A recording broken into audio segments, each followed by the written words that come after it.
mais alta do mundo. Sua torre mais alta chega a incríveis 343 metros. Tão alto que a ponte fica acima das nuvens. É uma mega estrutura. Diziam ser impossível a sua construção. A primeira vez que apresentei o projeto da ponte, todos acharam que eu fosse louco. A equipe que tentou construir essa impressionante via expressa no céu teve que sobreviver a deslizamentos de terra, lutar contra ventos de incríveis 130 km por hora e violentas tempestades enquanto a ponte simplesmente se equilibrava no ar. Esta é uma ponte que levou as fronteiras da engenharia ao limite e além.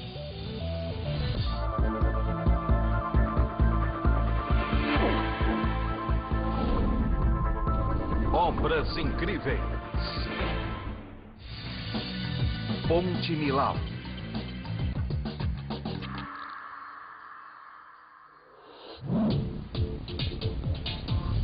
Imagine construir uma série de torres Eiffel. Depois, colocar uma rodovia de 4 pistas entre elas, de um lado a outro de um dos vales mais profundos da França. Embora pareça impossível, isso descreve quase que completamente a construção da Ponte Millau. Desde o começo, a equipe de construção enfrentou 3 grandes desafios. Primeiro, construir a ponte de cabo fixa mais alta do mundo. Segundo, colocar uma via expressa de 36 mil toneladas em cima dela. E terceiro, erguer 7 torres de aço, cada uma pesando 700 toneladas. E mais, eles tiveram que fazer isso centenas de metros acima do solo.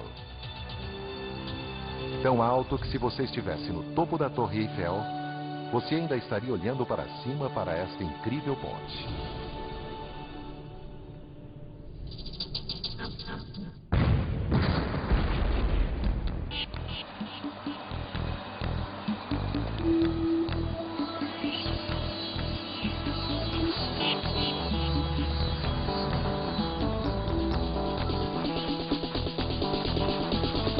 Outubro de 2001. O trabalho tem início. A equipe recebe o pedido de uma ponte que durasse 120 anos. E para ganhar o contrato, a equipe prometeu construí-la em tempo recorde. Menos de 4 anos. Comparando-se, a mais longa ponte suspensa do mundo, a Kashikaiko, no Japão, levou 10 anos para ser construída.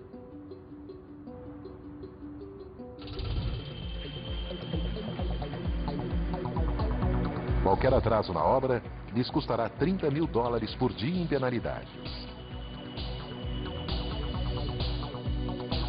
Há 7 pilares, partindo do extremo norte do vale. O primeiro causará problemas por causa da inclinação tão íngreme onde ficará. O segundo será o maior desafio por ser o mais alto. Cruzando o rio, o terceiro não será tão mais curto. E depois o quarto, quinto, sexto e sétimo ficarão em uma inclinação mais leve ao sul.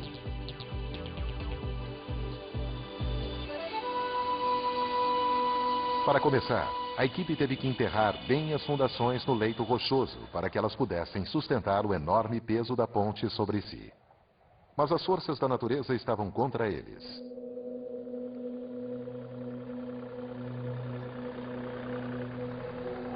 Os geólogos advertiram sobre os riscos impostos pelo calcário quebradiço da região. As rochas são cheias de cavidades, cavidades essenciais à economia local, cuja base é o queijo. As cavernas próximas a Millau são o lar de uma bactéria rara e singular responsável pelo bolor azulado presente no mundialmente famoso queijo Roquefort. Mas o que é perfeito para o queijo poderá ser desastroso para uma mega estrutura. O diagnóstico dos geólogos alertava sobre uma coisa: deslizamentos de terra. Esse tipo de catástrofe poderia comprometer todo o projeto. Apesar dos avisos, a construção seguiu em frente como planejado.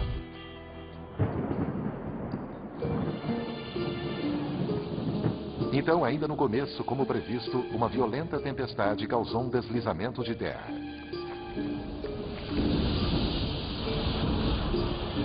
4.000 metros cúbicos de rocha desmoronaram ao redor do pilar número 1. Felizmente, a queda das rochas não o danificou.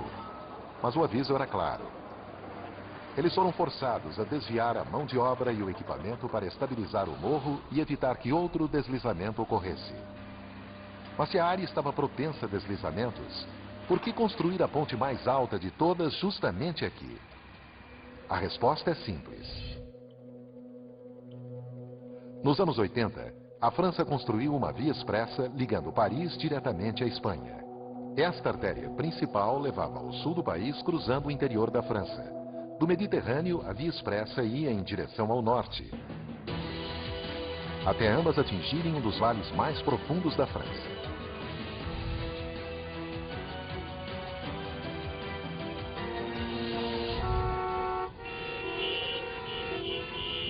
Bem-vindos a Millau, o local de maior engarrafamento da França.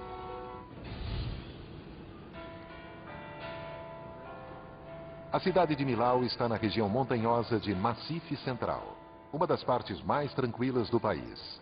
Mas no verão, essa pobre cidadezinha medieval sofria com o tráfego. Os moradores não suportavam mais, nem o prefeito. Mais c'était terrible pour notre réputation. Quando saía no noticiário, no rádio e na TV, todos os dias, evitem Millau, há um engarrafamento na cidade de 5 horas de espera, era horrível para a nossa reputação. E não era só a população de Millau. O exemplo de duas motoristas, Gemila e Jemima, atravessando 30 quilômetros de via expressa, cada uma de um lado de Millau, revela exatamente por que essa ponte era necessária. Gemila, no carro 33, atravessará a nova ponte, enquanto no carro 22, Jemima pegará a estrada velha pelo vale. Percorrendo a via expressa, o carro 33 se aproxima da ponte de Millau depois de apenas 18 minutos. O único atraso é o dos 30 segundos perdidos no pedágio. A 100 km por hora, sobre a espetacular ponte, essa motorista leva apenas 32 minutos para chegar do outro lado. Enquanto isso, o carro 22 está apenas começando a atravessar as ruas medievais de Millau. Os ciclistas, pedestres, pessoas com cães, tudo precisa ser evitado. Depois, o carro 22 ainda terá que cruzar a longa estrada para chegar ao outro lado do vale. O tempo total ficou em 1 hora e 35 minutos. Quer dizer, mais de 1 hora do tempo que Gemila levou atravessando a via expressa e a ponte. Está claro porque a ponte era necessária. Mas o governo francês levou muito tempo para decidir construí-la.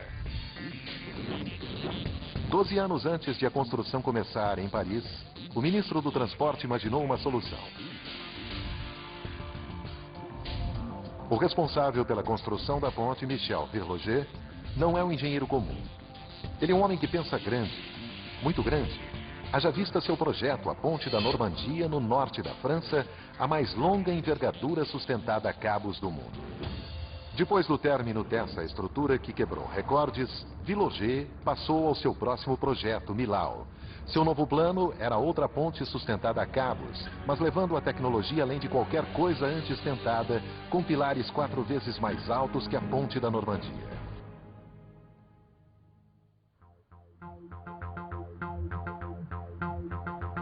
A Ponte Millau não seria apenas a mais alta do mundo. Ela seria diferente de qualquer outra ponte já construída.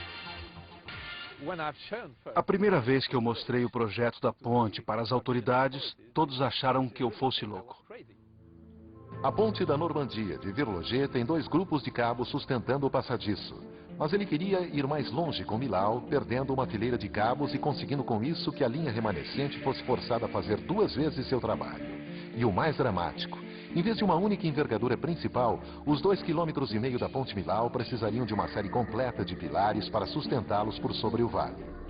Ninguém nunca tinha tentado construir uma ponte de envergadura múltipla sustentada por uma única linha de cabos nessa escala antes. As autoridades francesas tinham um problema. Nervosos por causa do esquema absurdo de Verloger, eles iniciaram uma competição convidando outros engenheiros e arquitetos com diferentes projetos. O vencedor foi Lord Norman Foster, um famoso arquiteto. Em Hong Kong, ele construiu o maior terminal de aeroporto do mundo.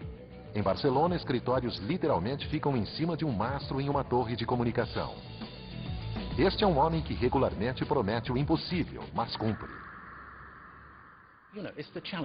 Sabe, são apenas desafios, um em cima do outro e assim por diante. E com Millau, um dos maiores desafios foi fazer a ponte se encaixar à paisagem, dado que ela ficaria bem sobre a estrada da famosa Gorge de Tarn, o equivalente na França ao Grand Canyon. Como se constrói algo que precise aguentar firme contra as forças da natureza, mas que tenha a aparência suave e delicada? Como se constrói algo nessa escala na paisagem mais inacreditável do mundo?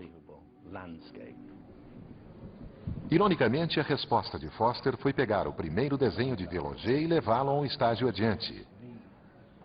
Ele transformou aquela enorme peça de engenharia em um delicado trabalho de arte, cortando de forma ousada 2 dos 9 pilares originais e diminuindo sensivelmente os pilares restantes e o passadiço. Foster queria que a ponte ficasse tão delicada quanto uma borboleta, mas essa borboleta teria que sustentar o peso de 5 torres Eiffel, fortes ventos e ficar firme a centenas de metros sobre o rio Tarn. Errar no projeto seria uma tragédia. Dezembro de 2001. A Ponte Millau, na França, a ponte mais alta do mundo, está sendo construída. Tudo no projeto é exagerado.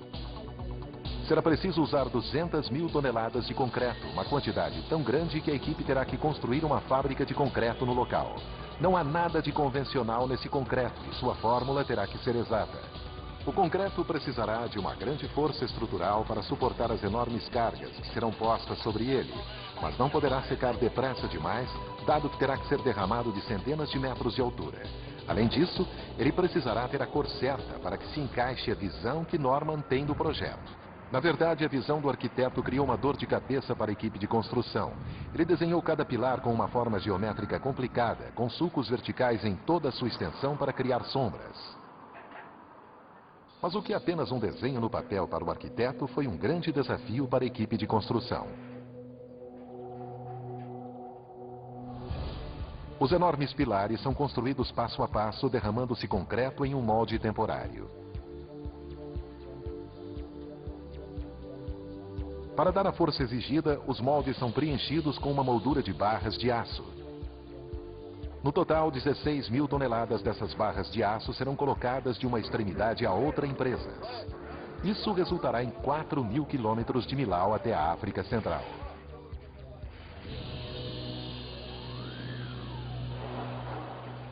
A forma de cada pilar é seriamente complicada. E como resultado, cada vez que as seções de aço são removidas, a equipe precisa mudar o formato do molde para cumprir o perfil da próxima seção de 4 metros. Manusear esses painéis de aço pesando até 15 toneladas não é fácil. E com a altura combinada dos 7 pilares totalizando bem mais de 1 quilômetro, a equipe precisa mudar a forma do molde mais de 250 vezes.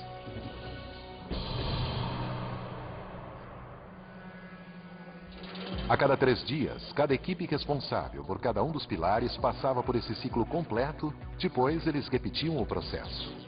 Era uma corrida contra o tempo, com a ameaça permanente do atraso. Manter toda a construção dentro do prazo e do orçamento era a difícil responsabilidade de um homem, Jean-Pierre Martin. Imagine se em vez de 3 dias tivéssemos levado 4. Multiplique pelo número de moldes e acabaríamos com um atraso de 6 meses. Com uma penalidade de quase $1 milhão por mês, isso era algo que Martin nem quis considerar. Esse prazo não era sua única dor de cabeça.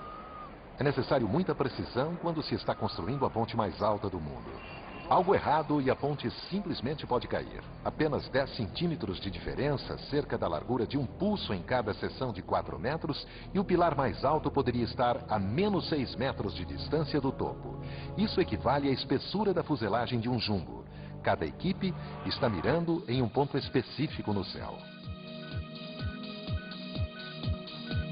O pilar 2 teria que estar exatamente a 245 metros acima do solo, 546 metros do lado norte e 1914 metros da extremidade sul. Não havia margem para erros. A única chance que eles tinham de acertar nas medições era através do GPS, cuja precisão fica dentro de 4 milímetros. Usando sinais de múltiplos satélites, a equipe poderia precisar sua posição e ter a certeza de que estaria mirando no local certo no céu onde eles precisariam atingir. Mês após mês, os pilares vão ficando mais altos. Finalmente, em novembro de 2003, eles alcançam a altura total. Com 245 metros de altura, o pilar 2 se torna o pilar mais alto do mundo. Mas será que esse pilar, que quebrou um recorde em altura, está onde deveria estar? Por incrível que pareça, está exatamente sobre o alvo, dentro de 2 centímetros de margem. É hora do champanhe e de uma grande comemoração.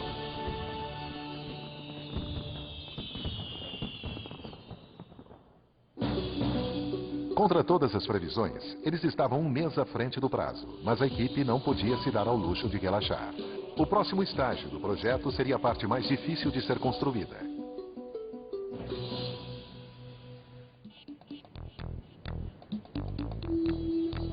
A fase 2 da construção da ponte mais alta do mundo envolveu a colocação de uma rodovia de 2,5 km, pesando 36 mil toneladas, em cima dos pilares e 270 metros acima do rio Tar. Os construtores da ponte sabem do perigo em trabalhar nessa altura.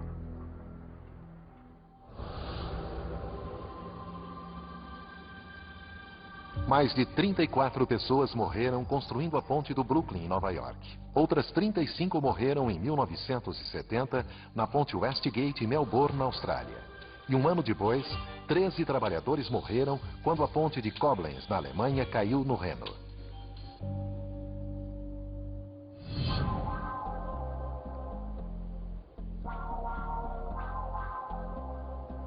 Pensando nessas fatalidades, a equipe decidiu fabricar todo o passadiço na segurança da terra firme. Isso significou construir o passadiço em aço, o que em teoria seria muito mais seguro do que levantar grandes seções de concreto a centenas de metros de altura até a sua posição. Só havia um problema.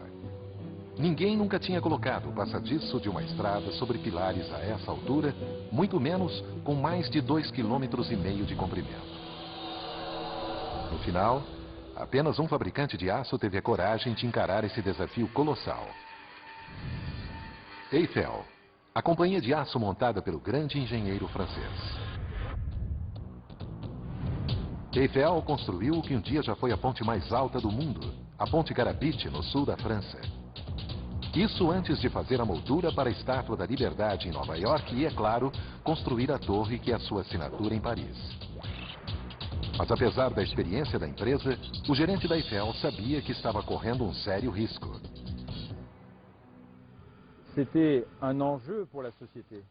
Foi um risco para a companhia porque se houvesse um erro, se algo não desse certo, seria o nome da companhia em jogo.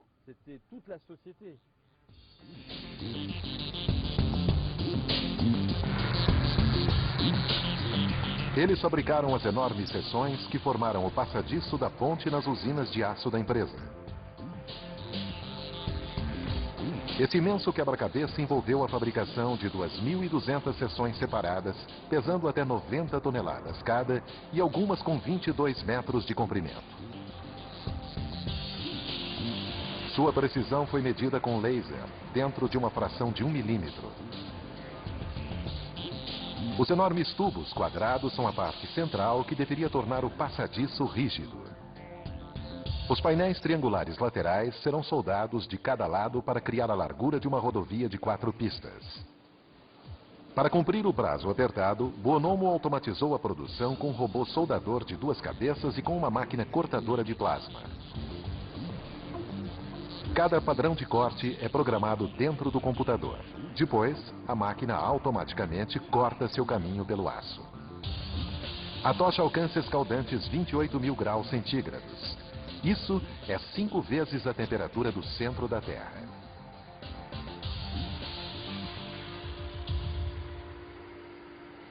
Os cortes e as soldas foram a parte mais fácil.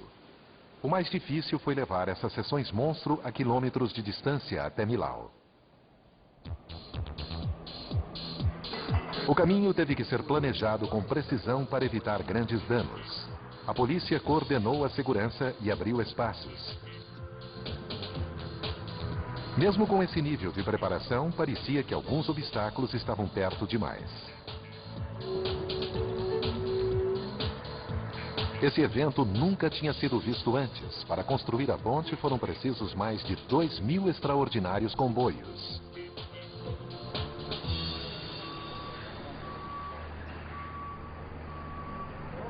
Os componentes chegaram aos locais de montagem, um de cada lado do vale.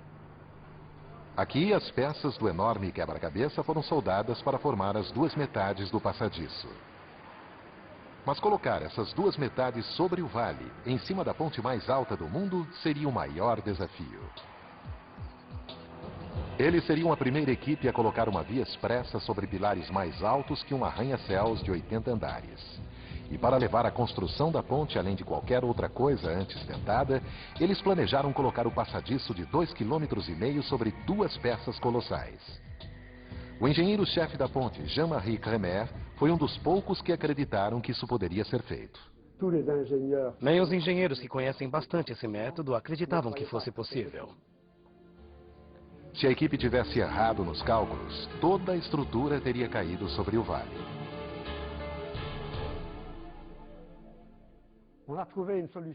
Encontramos uma solução para a construção, que foi colocar uma ponte de ambos os lados, uma parte no Planalto Larzac e uma no Planalto Rouge, e depois empurrá-las para fazer com que se encontrassem aqui, sobre o rio Tarn. Algumas pontes menores usam uma técnica parecida. Um conjunto poderoso de soquetes hidráulicos literalmente bombeia o passadiço de um lado a outro. Mas Millau seria a ponte mais longa sobre os pilares mais altos do mundo e os resultados poderiam se transformar numa tragédia. Seu passadiço é tão delgado que poderia dobrar e cair se a envergadura entre cada pilar tivesse mais de 342 metros. O mais longe que alguém já tinha ido era menos da metade dessa distância. A primeira parte da solução foi simples. Encaixar um pilar de modo que seus cabos sustentassem a parte da frente do passadiço à medida que ele fosse sendo posto sobre o vale. Depois, seria a vez de construir torres de aço de sustentação provisórias que reduzissem a envergadura até 171 metros, uma distância mais fácil de se lidar. Essas torres de aço por si só já foram um feito da construção civil. A maior, a 170 metros de altura, é a mais alta já construída, e elas precisavam carregar uma enorme carga. 7.000 toneladas, à medida que a borda principal do passadiço e o primeiro pilar de 90 metros deslizassem para a lateral. Empurrar simplesmente esse peso enorme sobre a parte de cima dos vulneráveis pilares poderia fazê-los cair e se esmagar contra o chão. Este seria o cenário de um pesadelo. Se fizéssemos um lançamento convencional, correríamos o risco de derrubar os pilares como os pinos num jogo de boliche.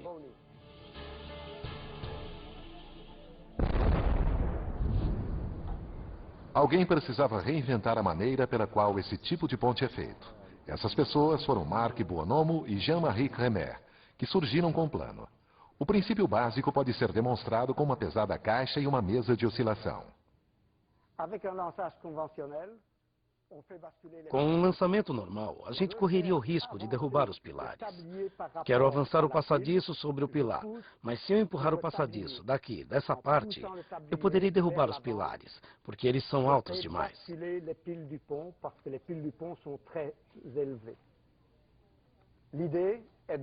A ideia é instalar um sistema de lançamento em cima do pilar. E dessa maneira, se eu empurrar o passadiço, ele não terá efeito sobre a estabilidade dos pilares. E eles não cairão. O truque foi usar uma série de sistemas de lançamento para levantar o passadiço e levá-lo para frente. Cada sistema usa 2 blocos com bordas moldados sobre cada lado do passadiço. A borda superior é levada para frente por um soquete hidráulico. Ela escorrega para cima da borda mais baixa, ao mesmo tempo levantando o passadiço de seus apoios e fazendo com que ele avance 600 milímetros. A borda mais baixa então retrai, deixando o passadiço em cima de seus apoios. A borda superior retorna à sua posição original e todo o ciclo recomeça. 4 desses equipamentos inteligentes são colocados em cada pilar, todos programados para funcionar exatamente ao mesmo tempo. O resultado é que juntos eles levantam toda a estrada e levam-na para frente, mas se um deles cair, ou for mais depressa ou devagar que os outros, poderá causar uma tragédia. A força poderá ir separando os pilares da ponte até que eles caiam.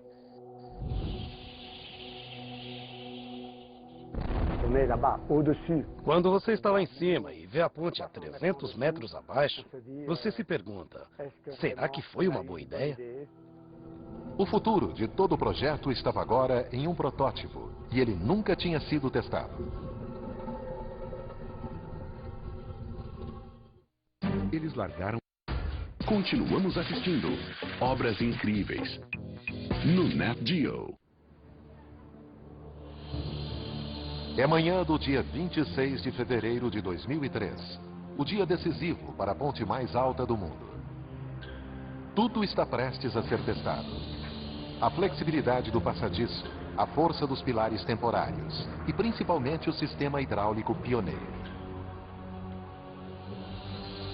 Até Buonomo, o responsável pelo lançamento, tinha suas dúvidas. Nunca tinha sido feito antes, e eu tenho que confessar que tive medo que não funcionasse. O bombeamento começa, os pistões começam a empurrar e o passadiço começa sua enorme jornada cruzando o vale. Quando ouvi dizerem que os motores estavam funcionando, pus meu dedo no passadiço e senti ele se mover. A cada 4 minutos, o passadiço avançava 600 milímetros sobre o vale. Seu progresso foi acompanhado, mas ainda havia uma grande preocupação no ar, à medida em que a equipe observava o passadiço sem apoio nenhum atravessando o vazio. O passadiço acaba chegando em segurança ao primeiro pilar. Agora são 204 metros a menos, mas ainda faltam 2.256. O sistema de lançamento parecia estar funcionando como planejado. Os engenheiros estavam otimistas, mas à medida em que o passadiço avançava no espaço, ele se tornava mais vulnerável ao vento, que pode chegar a 130 km por hora neste local. Infelizmente, o passadiço tem a forma de uma asa de avião ao contrário, e o maior medo da equipe era de que essa asa simplesmente decolasse.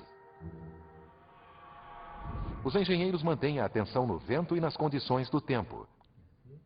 Eles só ficam satisfeitos quando, em um período de tempo de 3 dias, o vento não passa de 85 km por hora. Aí sim eles dão um sinal verde para a equipe ir em frente e o lançamento do passadiço pode continuar. A razão para essa precaução é simples. Ventos fortes podem literalmente rasgar a ponte ao meio. Em 1940, o estado de Washington construiu uma ponte suspensa cruzando o estreito de Tacoma, no noroeste dos Estados Unidos. Ela foi inaugurada com uma grande cerimônia no dia 1º de julho. Mas as comemorações não duraram muito. A ponte tinha um grande problema: o vento. As vigas embaixo do passadiço, projetadas para enrijecer a ponte, na verdade bloquearam o vento, fazendo a rodovia balançar de maneira alarmante.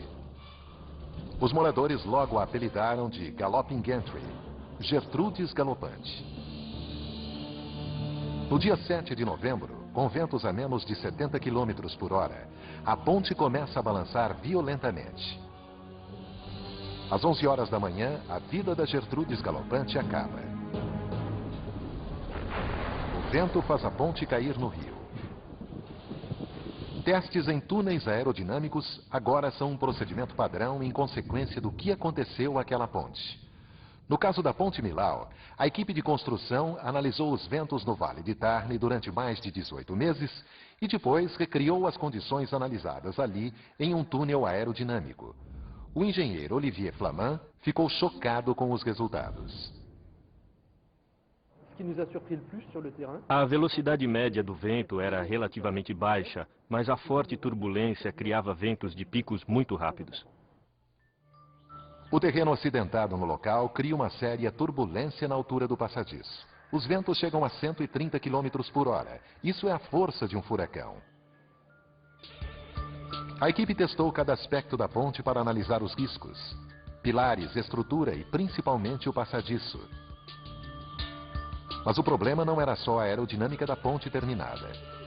Eles precisavam descobrir como ela iria se comportar quando estivesse sob o risco máximo durante o lançamento do passadiço. Olivier e sua equipe chegaram a uma preocupante conclusão. A de que os ventos que eles haviam medido eram fortes o suficiente para arrancar o passadiço de seu apoio e mandá-lo a centenas de metros abaixo, no solo do vale. E o pesadelo teve início. No dia 22 de agosto de 2003, a 6 meses do lançamento do passadiço, um dos sistemas de lançamento falhou, deixando o passadiço balançando ao vento. Para piorar, o Homem do Tempo estava prevendo tempestades.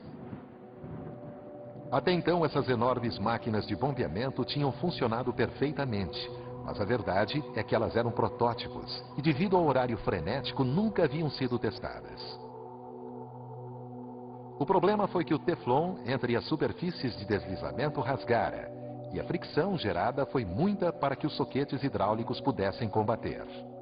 Infelizmente, ninguém tinha planejado substituir as peças dessa máquina monstro de lançamento em cima de um pilar de concreto. Isso foi uma péssima notícia para o homem que apostou sua reputação nesse sistema. Foi o máximo de estresse, como o gosto de um veneno na boca. E isso a gente não esquece. Reexaminando seus cálculos, a equipe percebeu a causa do problema.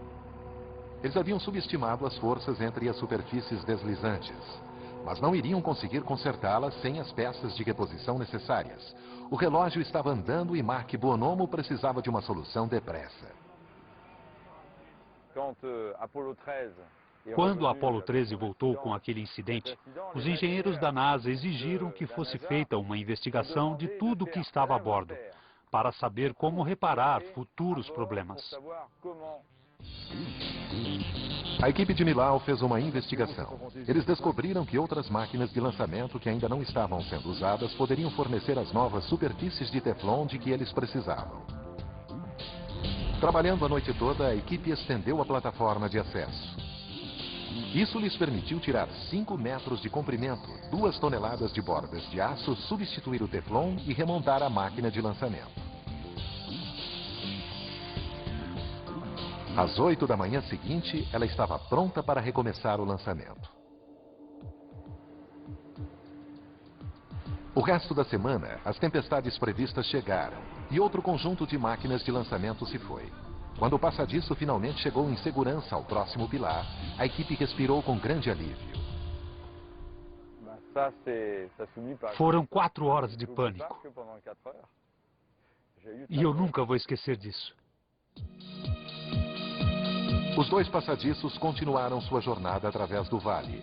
Dia após dia, semana após semana, durante 14 meses, eles se aproximavam um do outro, milímetro por milímetro. Em maio de 2004, eles alcançaram a fase crítica. Da extremidade norte, o passadiço mais curto tinha viajado 717 metros para alcançar sua posição final. Do sul, o passadiço mais longo havia se estendido 1,5 km a mais. Apenas a seção sobre o rio os separava, o único ponto onde era impossível erguer um pilar temporário. Mas será que os passadiços iriam se encontrar como planejado? Se os cálculos estivessem errados, eles teriam construído o maior elefante branco da Europa. Até o homem por trás do projeto estava em dúvida. Eu não estava completamente convencido de que as 2 metades do passadiço iriam se unir em perfeita geometria. As probabilidades estavam contra eles. Fazer um cálculo tão preciso era uma tarefa hercúlea. Em primeiro lugar, os 2 pontos iniciais nos morros norte e sul do vale estavam em alturas diferentes. Depois, a ponte tinha uma curva sutil. Além disso, cada painel de aço que forma o passadiço precisava ser cortado e soldado com extrema precisão. Seria um triunfo da engenharia se eles conseguissem fazer aqueles 2 passadiços curvados se encontrarem como exigido. A equipe verifica as notícias sobre o clima. Com o vento dentro de limites seguros, eles dão o sinal verde para o empurrão final. Os soquetes começam a levar a borda principal do passadiço para longe da segurança do pilar 3 em direção ao seu destino. Neste ponto, seria preciso que um total de 21 sistemas de lançamento se movessem exatamente ao mesmo tempo para evitar uma tragédia. Se algo desse errado, o responsável seria Marc Buonomo. Todos me perguntavam, como você pode ter certeza de que dará tudo certo? Então, para ter certeza de que tudo seguiria seu caminho, eu tinha um GPS à frente. Portanto, dava para ver o vão entre a posição teórica e a real. Nos 2 dias e noites seguintes, o passadiço avançou 600 milímetros de cada vez em direção à sua posição final. A mídia mundial estava assistindo ao crítico encontro dos passadiços e, para aumentar a pressão, o primeiro-ministro francês deveria chegar para comemorar o evento.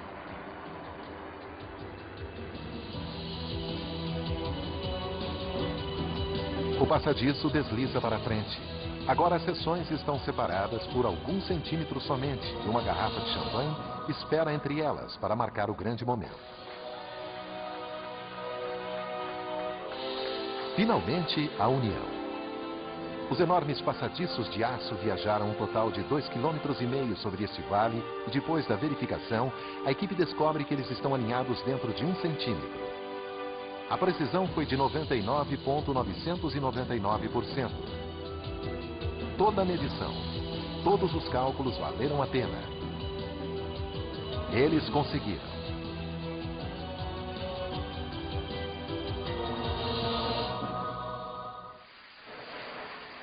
Os passadiços se juntaram e a equipe alcançou o último estágio do projeto. Mas ainda havia uma corrida para cumprir o prazo e seus problemas ainda não haviam terminado. As dramáticas ondulações do passadiço flexível de aço eram claramente visíveis. Até mesmo alguns construtores de pontes se perguntaram sobre sua integridade estrutural. Foi uma enorme surpresa para nós. Todos os engenheiros disseram, sabíamos que o aço era flexível, mas não tanto. A equipe recorreu a pilares e cabos para empurrar o passadiço diretamente para frente. Cada pilar tem 90 metros e pesa 700 toneladas, o equivalente a 85 ônibus. Colocado sobre o delgado passadiço acima do solo do vale, estava além de qualquer outra coisa já tentada e, mais uma vez, Marc Buonomo tinha um plano. Os primeiros que construíram pilares verticais foram os egípcios. Buonomo adaptou uma técnica usada no Antigo Egito para erguer obeliscos na areia. Em cima de cada passadiço, a equipe colocou 2 enormes torres de aço, ambas sustentadas por cabos e equipadas com sistemas hidráulicos capazes de levantar 1000 toneladas. O pilar de 700 toneladas é levantado pelo sistema hidráulico. À medida que sobe, ele se posiciona pouco a pouco até ficar na vertical. Depois, é baixado em segurança até seu ponto de ancoragem. A técnica de 4.000 anos de Buonomo funcionou perfeitamente.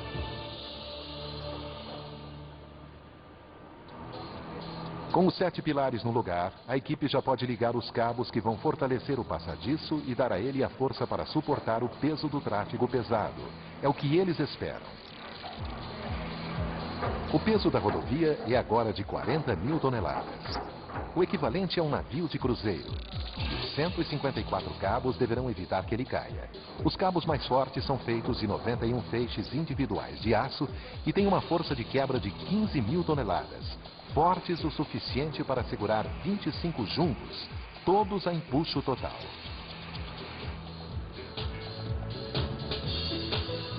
À medida em que os cabos são esticados diretamente segundo o plano, as ondulações no passadiço são empurradas para frente. Sobre os 2,5 km do passadiço, as ondulações agora não são maiores do que 1 polegar. Eles finalmente estão alinhados. A superfície da estrada está pronta, adicionando-se 10.000 toneladas à carga. Isso é como colocar 153 tanques sobre o passadiço. Porém, antes que a ponte possa ser aberta ao público, a equipe precisará saber se ela é segura. Por isso, ela terá que passar por um teste essencial.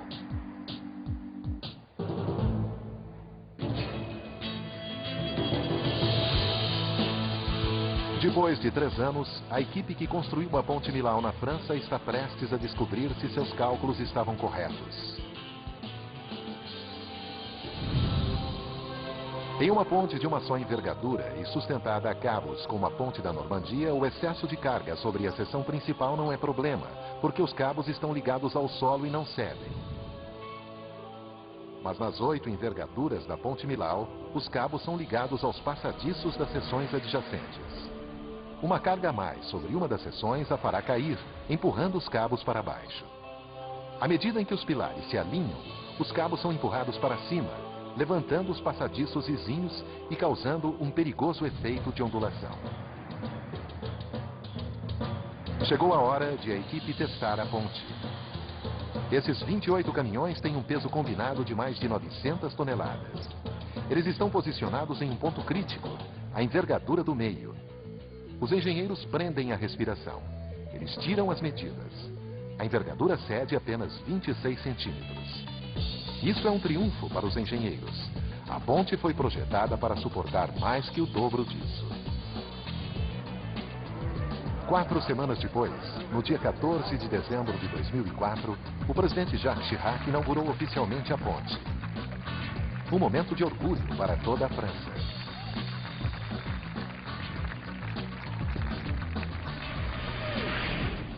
Em novembro, no Nat Geo.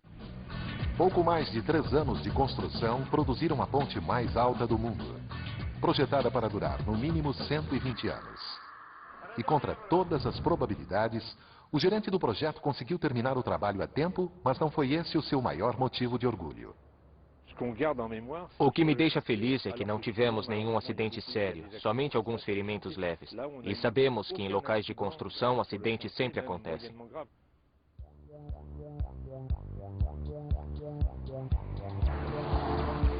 Assim que foi aberta ao público, a ponte foi sucesso instantâneo. Mas o verdadeiro teste não aconteceria antes do primeiro verão, quando os franceses tinham suas férias anuais. Ninguém esperava nada como aquilo. Os números excediam a 50 mil veículos por dia. A mais de $7 por carro, essa foi uma ótima notícia para a companhia de construção que arrecadou de volta seus 478 milhões de dólares de investimento no projeto.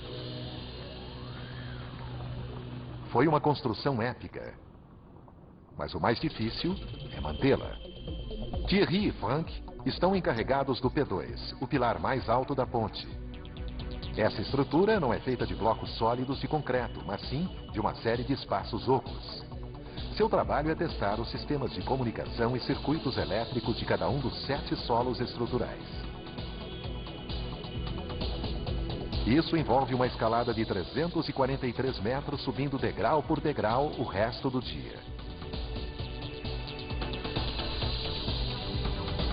Ao entardecer, quando Thierry finalmente alcançar o pico do pilar, ele poderá estar exausto, mas haverá um prêmio. Daqui se tem uma vista fantástica. Um panorama de 360 graus.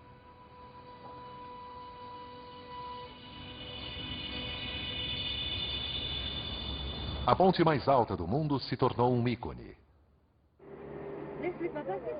Mas isso está criando problemas que ninguém havia imaginado. A população tem tomado a ponte como plataforma para conseguir a atenção da mídia para suas causas. Essa multidão espera que a atitude de levar suas ovelhas para cima dessa rodovia no céu os ajude a conseguir mais subsídios para suas fazendas. O trabalho de José é evitar que esse tipo de incidente crie perigos e que nessa ponte os incidentes continuem acontecendo. Um alarme ativado por um sistema de movimento significa que há um veículo parado sobre a ponte. Imediatamente, José manda um colega para lidar com a situação. A última coisa que alguém quer é um engarrafamento de 2,5 km em uma ponte no céu. José aproxima sua câmera para revelar a imagem de um homem que deixou seu carro e está sentado na beirada da ponte. O motorista está provavelmente com problemas. Mais de uma vez, um homem já subiu na ponte e saltou para a morte.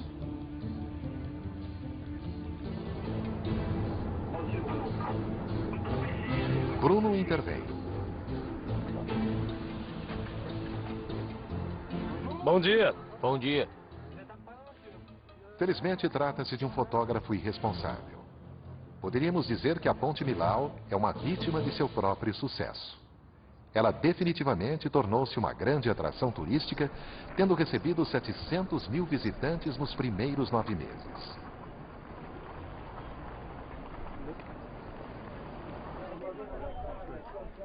Felizmente, a maioria deles espera até sair da ponte para tirar fotos. É magnífico. É uma obra de arte. Eu dirigi 600 quilômetros só para vê-la. Só tenho uma coisa a dizer. Extraordinário. As pessoas são atraídas para cá não só porque esta é uma estrutura sem igual, mas também porque é inacreditavelmente bonita, delicada e sutil. Diferente do que se espera de uma estrutura quase 1/3 mais alta que qualquer outra ponte do planeta. O arquiteto Lord Norman Foster alcançou seu objetivo, dar ao motorista a sensação de estar voando. Quando a pessoa deixa esses planaltos, ela realmente voa. Voa nessa ponte. Fica literalmente acima das nuvens. Os resultados certamente agradam o homem que sonhou com isso. Ver essa ponte terminada é realmente mágico. É algo com que sonhei há 15 anos. Essa é a ponte sustentada a cabos mais longa do mundo. A rodovia mais alta do mundo e, claro, a 343 metros de altura, a ponte mais alta já construída.